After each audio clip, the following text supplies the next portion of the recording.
pemirsa, masih dalam program Rohis Rohani Islam bersama dengan Ustadz Yasir Maqasid LC. Pak Ustadz sudah siap pertanyaan selanjutnya? Insya Allah. Ya, langsung saja nih ya Pak Ustadz ya. Ini silakan. Mengenai taubat nih Pak Ustadz. Apabila orang diampuni dosanya, tidak akan mendapat siksaan di akhirat nanti. Nah, benar nggak seperti itu Pak Ustadz? Iya. Jadi orang yang sudah bertobat ini adalah sama seperti orang yang tidak pernah melakukan dosa. Di dalam hadis disebutkan at-taibu minadz dzambi kaman la dzambalah. Orang yang sudah bertaubat dari perbuatan dosa, maka dia ini sama seperti orang yang tidak punya dosa sama sekali. Nah, ini merupakan kemurahan dari Allah Subhanahu wa taala kepada umat Nabi Muhammad SAW ini, bahwasanya Allah ini mengampuni dosa orang yang berdosa asalkan dia mau bertobat. Dan tobatnya umat Islam ini luar biasa mudahnya daripada taubatnya umat-umat sebelumnya. Di dalam umat Nabi Musa bahkan orang-orang yang sudah bertobat pun suruh membunuh dirinya sendiri, supaya sebagai tanda tobat. Tetapi untuk tobatnya umat Islam ini adalah tobatnya dengan membaca istighfar, minta ampun kepada Allah Subhanahu wa taala, kemudian juga dengan keyakinan supaya tidak akan mengulangi dosa itu kembali, dan kemudian juga an-nadam, merasa menyesal sekali, dengan syarat memang tidak mengulangi dosa itu kembali. Kemudian karena kemurahan Allah ini sebagaimana disebutkan dalam surat An-Nisa, a'udzubillahi minasyaitonirrajim, wa may ya'mal su'an aw yadhlim nafsahu tsumma yastaghfirillaha yajidillaha ghafurur rahima. Di dalam surat An-Nisa ayat 110 disebutkan, barang siapa yang melakukan keburukan atau menganiaya dirinya sendiri, melakukan perbuatan dosa, kemudian tsumma yastaghfirillah, kemudian dia meminta ampun kepada Allah, maka Allah akan mendapati orang itu, maka orang itu akan mendapati Allah ini adalah zat yang wafuran rahimah. Wafur, zat yang maha pengampun. Kalau dalam bahasa Arab itu, kalau ghafir itu pengampun, kalau ghafur ini maha pengampun. Jadi luas sekali ampunannya. Makanya bagi semua kita yang melakukan perbuatan dosa untuk segera melakukan pertobatan, karena Allah itu maha pengampun dan juga maha pengasih. Ya, berarti itu intinya di akhirat nanti sudah tidak mendapatkan siksaan ya Pak Ustadz ya? Iya, insya Allah apabila memang tobatnya ini dengan sungguh-sungguh dan sudah diterima oleh Allah Subhanahu wa taala. Gitu. Nah, kemudian untuk cara bertobatnya sendiri gimana Pak Ustadz? Ya, sebagaimana tadi saya jelaskan, jadi tobat itu pertama dengan istighfar, dengan lisannya baca istighfar, ya Allah ampuni dosa saya. Kemudian yang kedua dengan azam, dengan tekad kuat tidak akan mengulangi dosa itu kembali. Jadi saya melakukan perbuatan dosa, ya Allah, ini saya sudah tidak akan melakukan dosa ini lagi. Kemudian yang ketiga an-nadam, jadi menyesali, saya ini menyesal sekali kenapa saya melakukan perbuatan dosa ini, karena manusia ini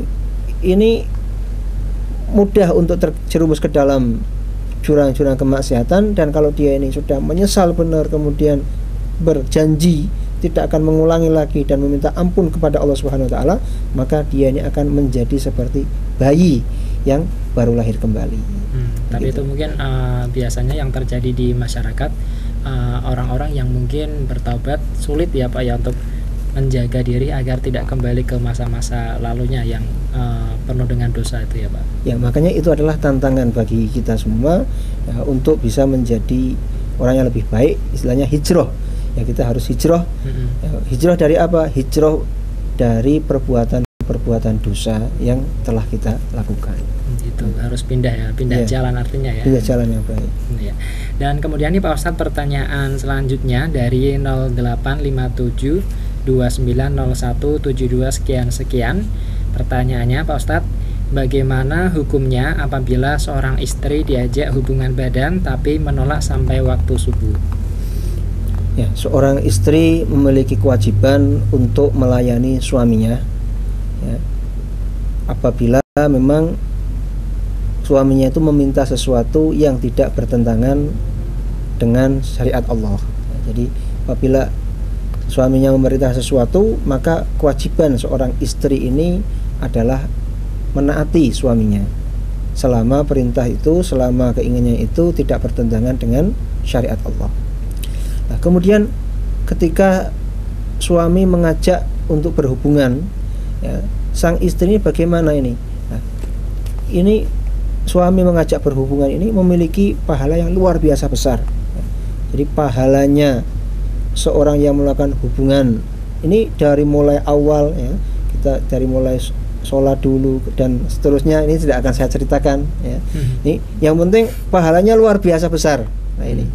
Nah, kemudian ini Allah menawarkan pahala ini kepada seorang istri, ya. Nah, kemudian kalau dia menolak, ini artinya dia menolak terhadap pahala yang luar biasa sangat besar itu, ya. Maka yang turun adalah apa? Adalah laknat malaikat, ya. Dia akan dilaknat malaikat karena apa? Sudah mau diberi pahala, ya, pahala di akhirat dan juga kenikmatan di dunia, tetapi dia menolaknya, ya. Sebagaimana disebutkan dalam hadis yang diriwayatkan oleh Bukhari, idza ta'a ar-rajulu imra'atahu ila firasyih fa'abad fabata ghadbana 'alaiha la'ana sal malaikatu hatta tusbiha.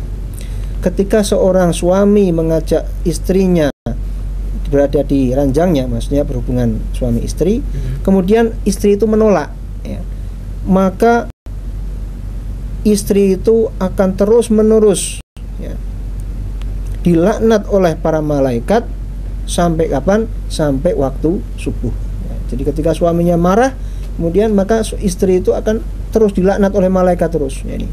Ya, makanya itu bagi para istri, ya, menyambut suami ini merupakan sesuatu kewajiban, ya, dan itu bukan, jangan dianggap ini sekedar tawaran suami, tapi ini adalah tawaran pahala dari Allah Subhanahu wa taala, sehingga menyambutnya pun dengan sukacita.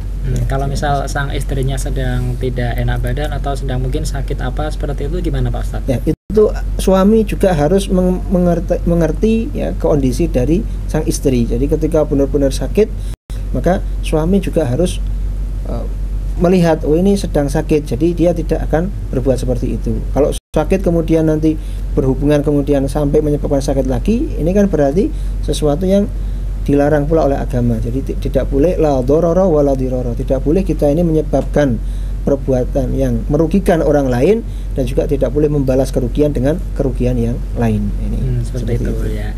Ini penting sekali, ini pengetahuan penting, ya, bagi kita semua pemirsa Batik TV mengenai seorang istri yang hendak diajak berhubungan badan dengan suami. Dan pemirsa Batik TV, di sini masih ada banyak sekali pertanyaan-pertanyaan yang akan disampaikan kepada Pak Ustadz Yasir Maqasid.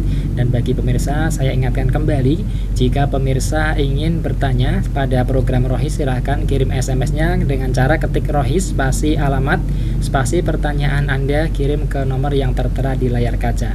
Dan pemirsa, Rohis akan kembali setelah jeda yang satu ini.